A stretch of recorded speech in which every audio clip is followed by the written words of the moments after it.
Hello students, here's your math lesson for standard form for today.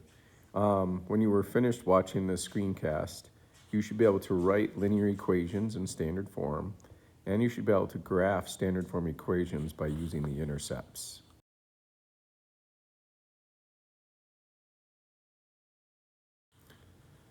So this slide's going to show you what intercepts are. I apologize for the screen here because some of the words I have here is they're blocked by the brown little rectangle. But basically what intercepts are is where any graph crosses the x and y axis. And so this part of our line right here shows the x-intercept because it crosses the x-intercept at 10, or the x-axis at 10. And up here, this is our y-intercept, and this is where our graph line crosses the y-axis. So if we had to identify and say, what is the x-intercept and y-intercept? The x-intercept we would say is 10, 0, and the y-intercept would be 0, 250. Another way for us to find the intercepts is by using algebra. And so when I look at identifying or trying to find the x-intercept in any equation, I can literally plug in 0 for y and solve the equation for x. And if I wanted to find the y-intercept, then I would plug in 0 for x and solve the equation for y. We can also find intercepts in tables. This slide shows two different tables, and so with those tables we can find the x and the y-intercept. If we want to find the y-intercept, we simply look for when x is 0. So in this case, the y-intercept in this table would be -6. And if I want to find the x-intercept, then I simply look to find where y is 0. And so our x-intercept here would be 3, 0. In the following table, you can see here that our y-intercept is 0, -24. And our x-intercept is 12, 0. So in this slide, we're going to take a look at two equations that are in standard form. What does standard form mean? Standard form of a linear equation basically has the x and y variable on the same side of the equal sign, and then a constant term all by itself.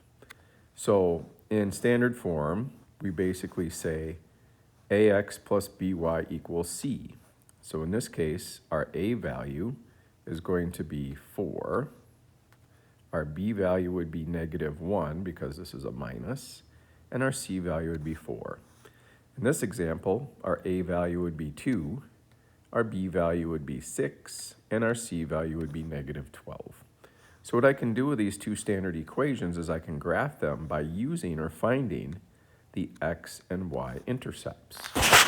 So when I do that, looking at the first equation, I can plug in, if I wanted to find the x-intercept, I would simply plug in 0 for y, which then gives me the equation for x equals 4. And then I can solve the equation by dividing both sides by 4, and then I know that x equals 1. So then the x-intercept is 1, so I would plot the point 1, 0. To find the y-intercept, I would plug in 0 for x. So when I plug that in, 4 times 0 is 0, so then -y would equal 4.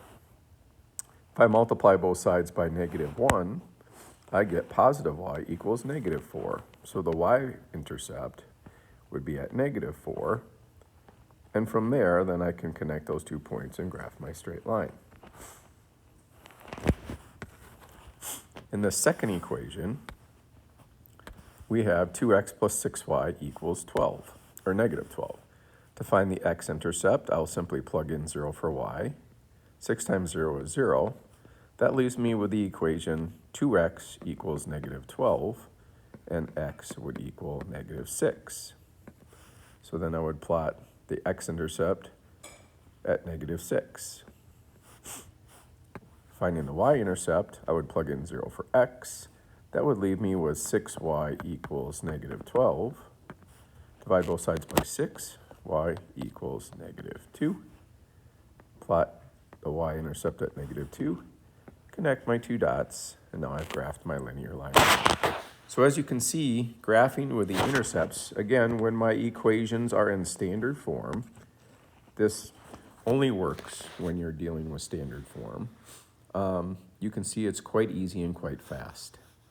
The last part of this lesson centers around just standard form and how to write equations in standard form. One of the key things to remember here about standard form is what I had said earlier about how it's in the form of ax plus by equals c. Now, with those coefficients, we call a, b, and c, actually we call a and b coefficients because they're the variable in front of our variables x and y. A, b, and c have some conditions. So these are things that I would study. You need to study these to remember them. But your a value always has to be greater than 0, or it can be 0. So greater than or equal to 0. Your a, b terms cannot both be 0. And the a, b, and c have to be integers with a greatest common factor of 1. And we'll get into that in a minute and what that means. So here are some examples. You can see that 3x plus 2y equals 5. Our a value is 3, our b value is 2, and our c value is 5. So does that fit the conditions? Is a greater than or equal to 0? It is. Are a and b numbers that are both not 0? They are. Now this greatest common factor of 1, what that means is if I have my numbers 3 and 2 and 5, the greatest common factor talks about the factors of each number, right? So the factors of 3 are 1 and 3. The factors of 2 are 1 and 2. And the factors of 5 are 1 and 5. So as you can see, each number has a largest common factor of 1. Therefore, we know it's in standard form. You might see other standard or equations that look in standard form. For instance, if I had 2x plus 4y equals 8. Well, it looks like standard form because x and y are together on the same side of the equal sign.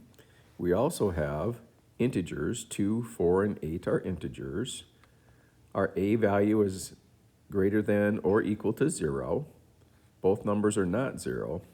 But when we talk about the greatest common factor having to be 1, if you look at 2, 4, and 8, each of them can be divided by 2. Each of them has 2 as a factor.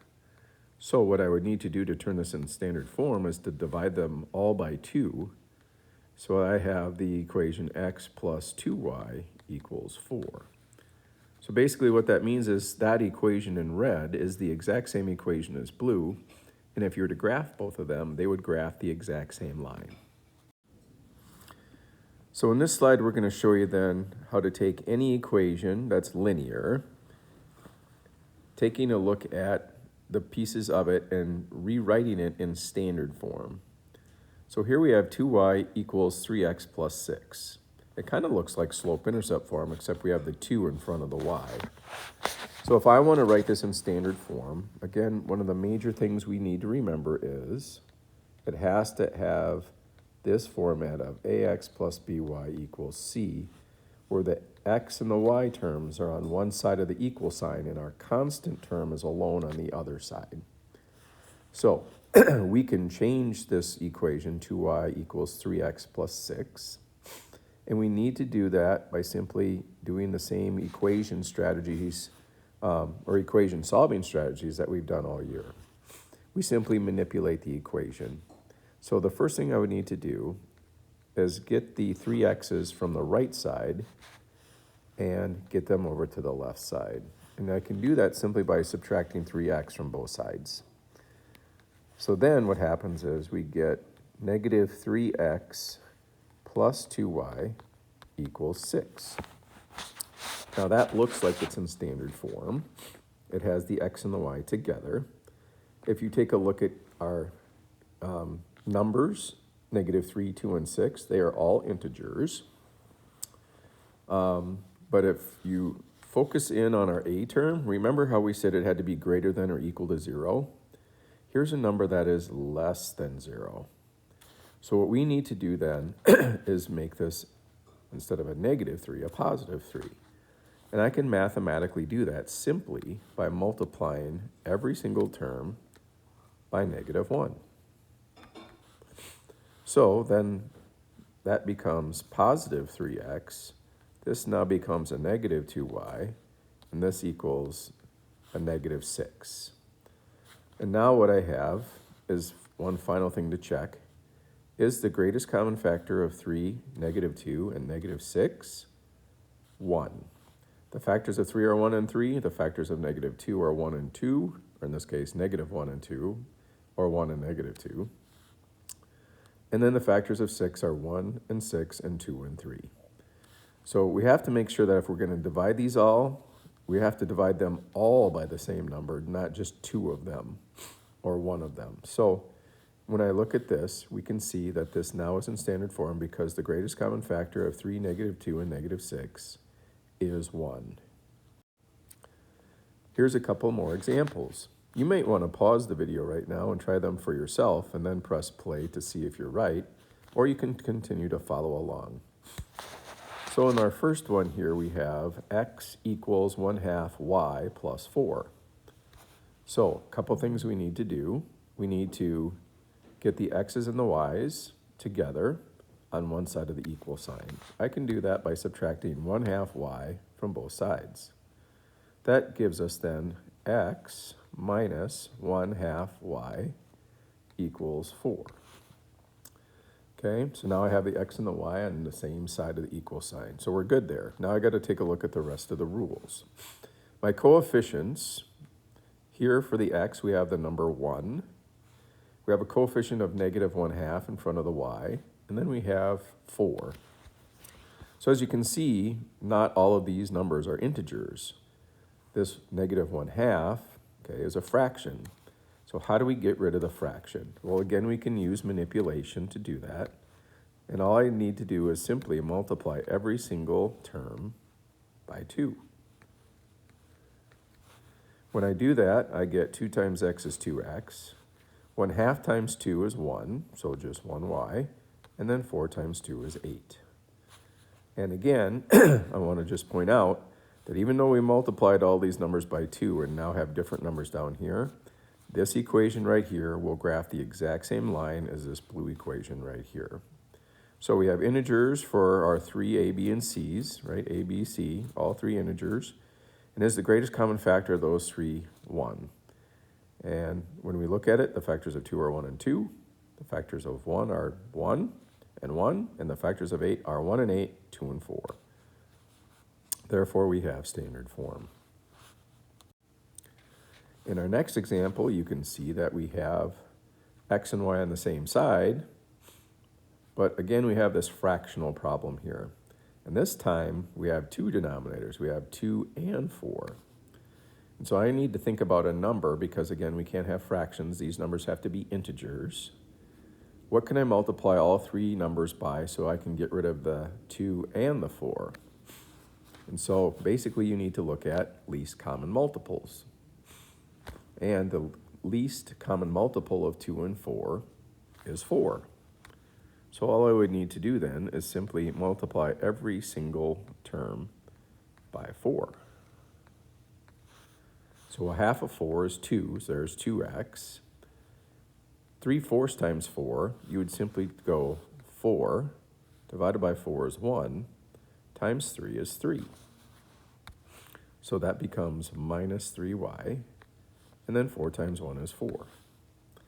Okay, so I have my terms. I have my x and my y together. I have ax plus by equals a constant. All my numbers now are integers. And the greatest common factor of 2, -3, and 4 is 1. I now have standard form. At this time, you should have enough information to work on your skill sheets. You can show me those tomorrow in class when you're finished. Good luck with all of it, and if there's any questions, don't hesitate to let me know tomorrow.